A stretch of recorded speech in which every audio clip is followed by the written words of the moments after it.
Hi, Mystery Recapped here. Today, I'm going to explain an American horror thriller film called Old. Spoilers ahead. Watch out, and take care. Shyamalan. At the start of the movie, the Kappa family gets invited to a resort for a holiday trip. The parents, Guy and Prisa, have never heard of the resort before, but nonetheless, they're excited. Once they reach it, the entire staff greets them, including the manager himself. A woman then arrives and gives them welcome drinks. After a while, she leads the kids, Trent and Maddox, outside, while several other people are chilling. At the candy station, the kids meet Idlib, the manager's nephew. Trent immediately befriends him, and the two start exploring the place. Meanwhile, Maddox and her parents get into their bathing suits and have a fun time on the beach. At first glance, it appears as if the family is about to have the time of their lives. However, little do they know that they are in for one hell of a horror ride. Probably a twist ending, too. The next morning, we are introduced to the other families over breakfast. Charles, a renowned surgeon, has come along with his mother Agnes, his wife Crystal, and their 6-year-old daughter Kara. Crystal hits on the waiter right in front of her husband. I hope I get super rich someday so I can have a broken relationship too. Then there is the Carmichael couple, consisting of Yaren and Patricia. The latter is suffering from epilepsy, which often causes her to have seizures. Even today at breakfast, she experiences a violent seizure, but luckily the surgeon Charles helps her up. Meanwhile, the resort manager approaches the Kappa family and tells them about a beautiful beach that lies just 5 kilometers from there. He also mentions that he has already arranged a vehicle and other essentials for their trip. Guy and Prisa are perplexed as to why they are being treated like royalty. Nonetheless, they agree. Shortly after, the family boards the bus and gets ready for their trip. To their dismay, Chris and his family also join in, making the trip not so exclusive. After a while, they drive past a gate that clearly says off limits. None of the guests notice it, as they are too caught up in their own activities. Once they reach the end of the road, the driver drops them off and points them in the direction of the beach. He doesn't even bother to escort them there or carry their belongings. Before leaving, he mentions that they'll pick them up at 5 p.m. In the next scene, the group continues walking through the forest and into a narrow cavern. From there, they eventually arrive at the beach. It is an absolutely stunning place, just like the resort manager had promised. Wasting no time, both the families start unpacking their stuff until they notice a lonely-looking man sitting nearby. He is revealed to be a famous rapper named Mid-Sized Sedan.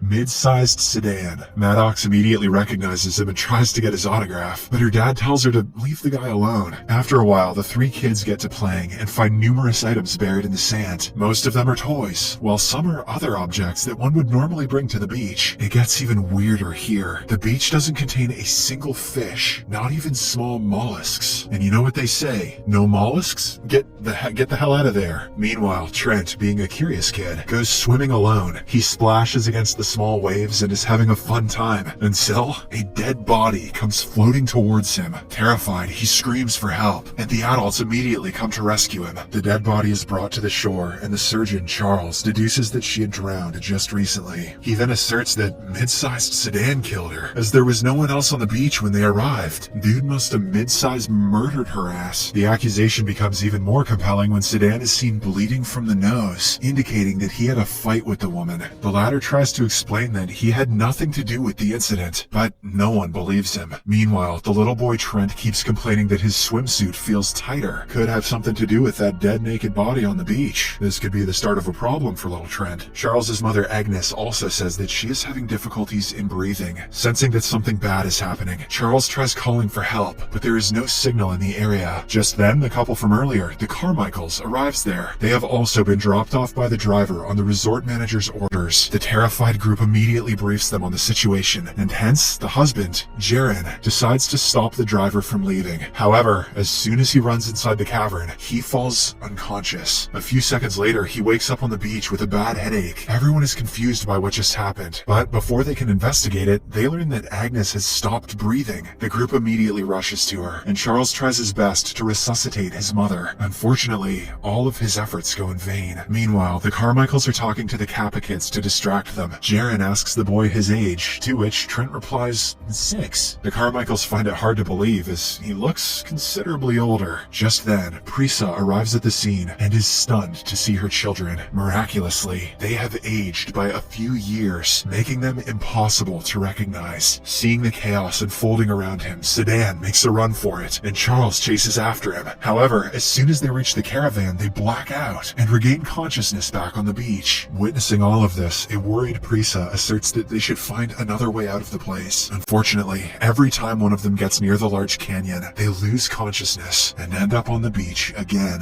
This means that they are trapped for good, with 2 dead bodies around them. To make matters worse, the children are aging so rapidly that it will be difficult to find new clothes for them. We're gonna have to see our kids naked. Panic sets in, and the adults start brainstorming on what to do next. The Kappas believe that a virus is causing all the anomalies, while Charles, who has started becoming paranoid, makes a cut on Sedan's face with a knife. Someone's gotta call Charles out on his racism. Surprisingly, the cut gets healed instantly, almost as if it never existed. After a while, Maddox takes Sedan away and asks him the truth about the place. The latter promises that he's as clueless as they are. As the two get comfortable talking, Sedan reveals that he suffers from a rare condition, which stops his blood from clotting. Meanwhile, the adults also discover that the girl they found dead on the beach was suffering from sclerosis. Just then, Prisa starts losing her senses and soon falls to the ground. It turns out she is suffering from a tumor, and this is the main reason why her marriage with Guy was falling apart. Before they arrived on the beach, it was a tiny tumor, but now it has grown to become the size of a tennis ball. With time running out, Charles decides to perform a surgery with the knife he has. However, as soon as he makes an incision, it heals instantly, just like it did with Sedan. To make matters worse, Charles starts talking to himself. Before arriving at the beach, he had displayed symptoms of schizophrenia, but now the disease is taking over him.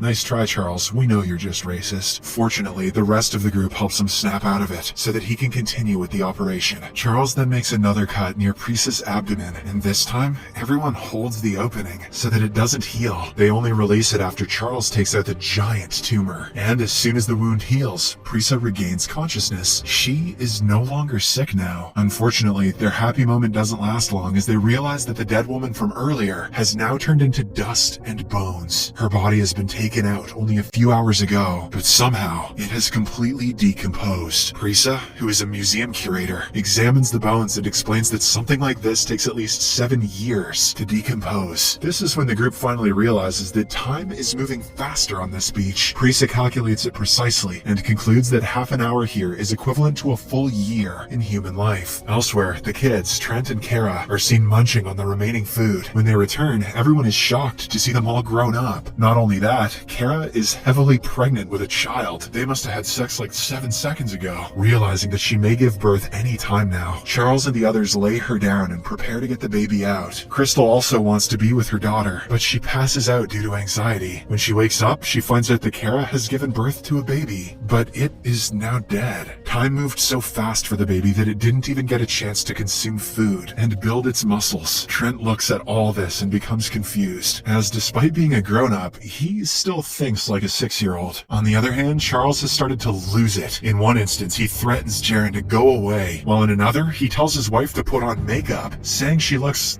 ugly. Charles eventually crosses the limit when he grabs Sedan and repeatedly stabs him with a knife. The poor rapper doesn't even get a chance to heal due to his condition, which prevents blood from clotting. Devastated, Yaren decides to cross the waves and call for help, saying risking his life is better than dying here slowly. After he leaves, Guy slowly takes the knife away from Charles, who at this point has become totally paranoid. Seeing this, he suddenly realizes something. All the families that arrived at the beach had something in common. At least one of their members was suffering from an ailment. For instance, Prisa had a tumor, Charles was suffering from racism, Sedan had a rare blood condition, and the dead woman was suffering from multiple sclerosis. Guy then asks his wife where she got the invitation card. Prisa reveals that she got it on a random sweepstakes, which was on the back of her pharmacy receipt. This concludes that the resort owners already knew their medical histories. In the next scene, when Maddox goes for a swim, she comes across a dead body. It is revealed to be that of Yaren. Thank God I couldn't pronounce that guy's name. scream. He must have blacked out inside the water and drowned, similar to what happened to the woman from earlier. Seeing him, Patricia cries in agony, while the remaining group becomes even more devastated as they have literally nowhere to escape. However, Kara does not want to give up so easily. She decides to climb up the canyon and almost succeeds in it. Unfortunately, just as she reaches the top, she blacks out and falls to her death. Seconds later, Patricia starts convulsing violently, and she passes away too. In this way, 2 more corpses are added to the collection. Soon, the day turns into night, and the Kappa couple slowly starts losing their senses. At this point, they can't even recall why they are trying to leave this beautiful place. On the other hand, their children have unearthed a book, which apparently belonged to the people that came before them. In it, the names of all the people are mentioned, along with their addresses and ailments. Just then, Trent's attention is diverted by a light coming from the top of a hill. On a closer look, he finds out that it is a camera. This means that someone is inspecting them closely. Meanwhile, Charles, who has become a ticking time bomb, slowly approaches Guy to finish him off. The latter cannot see it because he has become nearly blind. Soon, Charles lunges at him and starts slashing his body with a knife. Prisa is just nearby, but she cannot hear it as she has become deaf. However, when she eventually finds out what's going on, she grabs a rusty knife and attacks Charles with it. She manages to make a small cut on his arms, but this is enough to kill him as the rust immediately enters his veins. Elsewhere, the siblings slowly enter the cave where they run into an aging Crystal. She doesn't want anyone to see her hideous face, so she tries killing the children with rocks. However, when she tries picking up a big one, her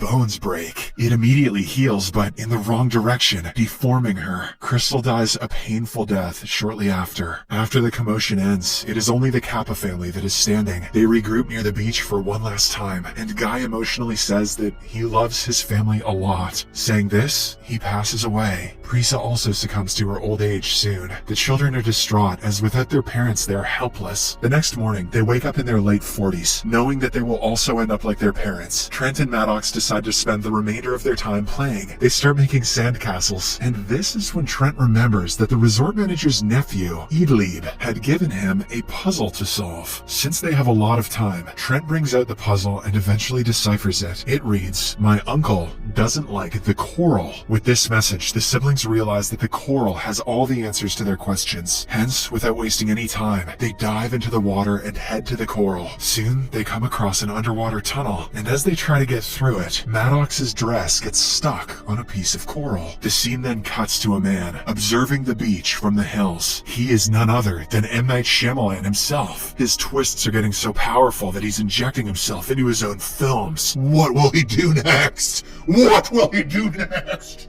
What will he do? But actually, he is none other than the driver who dropped the families off there. After confirming that everyone is dead, he calls his boss and briefs him on the situation. Then, he packs his belongings and leaves. Following this, we are taken to a lab where several prominent scientists are researching different medicines. The resort manager is also there, and he tells everyone that Trial 73 is over. He also reminds them that because of this beach, they have been able to save millions of lives using their medicine. You would think after 73 trials, he wouldn't have to give this speech anymore. Here, we get to know that the resort is actually a sham for a medicine company. They use the beach to conduct clinical trials on people so that they can get the results in a matter of minutes as opposed to years. The welcome drinks that they provide to the guests are actually mixed with trial medicines for their particular illnesses. Elsewhere, we see the Kappa siblings, who have somehow managed to survive the deadly waves. They are now back in the resort with the notebook they found on the beach. Soon, they find a police officer who is also on holiday and tell him everything that happened to make him understand. The siblings even hand him the notebook, which has the list of all the missing people. The cop makes some calls and concludes that the people are actually missing. The fact that there is a capable policeman in this movie is the real twist. In the final scene, the medical lab is busted and all the scientists are taken into custody. As for the Kappa siblings, they are escorted home